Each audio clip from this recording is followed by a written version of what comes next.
I'd be interested to see what you thought about this. Speaking to men that perpetrated violence, speaking to women who were victims and survivors of domestic violence. But one of the first things that I felt and I encountered when I was talking to people was all about attachment and what people would call love.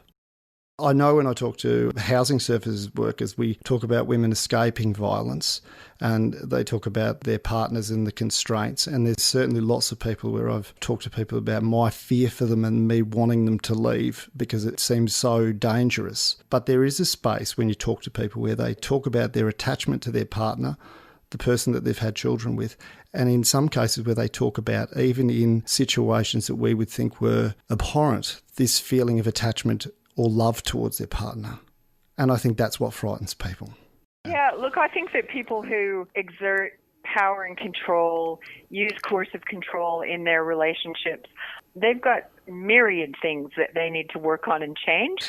So for me, I think a good starting point is to begin with kind of unpacking what are their attitudes and beliefs that kind of hold their sense of entitlement to behave that way in the first instance. But I don't deny that they probably also need to do a lot of work on what are their ideas about relationships and how do they feel secure. I think that those may be things a man needs to work on as well. There are equal numbers of women who have had insecure attachment relationships with their primary caregivers, and it doesn't translate into stalking, strangling, denying them access to buy baby food and nappies.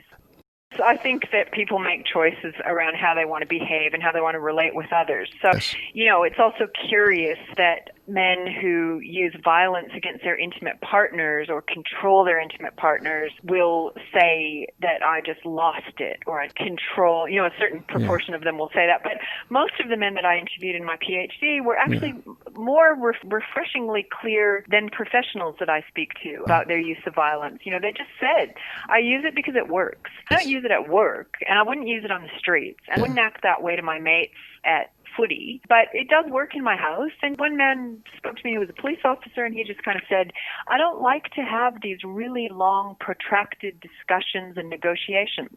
I like to get my own way. And there's a quick way to do that, and there's a long way to do that. So, to me, it was actually quite refreshing. I always think that as a professional, we really have to sit back and think, is this explanation that I'm giving this man for his behavior, is it actually encouraging him to change his behavior, or does it actually help to kind of perpetuate it? A lot of the men that I've spoken to actually felt the sense of guilt and shame wasn't something that they talked about. They sort of felt quite justified. They said things to me like, she knows that if she shut up, none of this would have happened. To me, it's much more instrumental, and it's about using your power and control and making a choice to do that. And there are some times that, somebody, family members or friends can be in the house. He can feel tense. He can feel his tension rising, but he knows it's not going to be socially acceptable to grab her by the throat and throw her up against a wall. So to me, they do have much more of a sense of control over this behavior. And I think if we keep giving men who use violence excuses, then we're not on a road to trying to change anything. Do you think the conversation we're having is giving them excuses? I think that there are lots of theories out there about domestic violence that absolutely do give them excuses. So I wish that we could just remove this word triggering from the vocabulary. So I hear it lots amongst students learning to become professionals at university, and it's almost a sense of there's this inevitable causal effect between, you do X, you'll be triggered into Y. I think that we have a lot of that in our language. So I think, from a young age, it's about trying to teach people about, take responsibility for your behavior. I really do think a lot of the things that we learn at kindergarten are a pretty good template to continue on in your life. I think up until the 90s, sexual assault within marriage, that was the only time that became decriminalised. Yes, it's a pretty recent thing that rape in marriage is a crime. Yeah. So I think you can look at that in terms of what sorts of sentences are given out. You can speak to women who talk about their experiences with the police.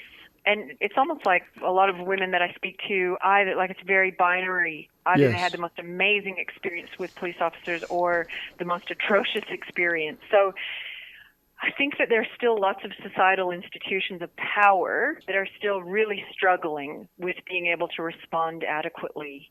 Yeah. Another thing that I think is that we spend a lot of time thinking about victims of domestic violence and thinking about, safety is the be-all and end-all. And I think that is true. We do have to look at safety, obviously. But I think we also have to sort of look beyond safety about freedom. I think coercive control, there, Evan Stark in the U.S. kind of writes about how until we start to shift and see coercive control as a crime against freedom and a liberty crime, that will be a really important move forward, I think. I think Yes. we have so many systems that are really just about incident-based. They're about responding to creating this kind of immediate safety. But I think that women deserve more than that. I think women and children also deserve services that also think about, their ongoing welfare and well-being and how do they become the full people that they want to be. I think that's important. So there's so much work, isn't there, that needs to be done in terms of changing attitudes. And I think, really, I do think that until men and women are fully represented in all aspects of the community and women are seen absolutely as equals to men and respected. I mean, look at the treatment of Julia Gillard when she was Prime Minister. If that wasn't brought into stark relief that this is still a very patriarchal, sexist establishment that women and men are living in. Yeah, so it's no surprise to me.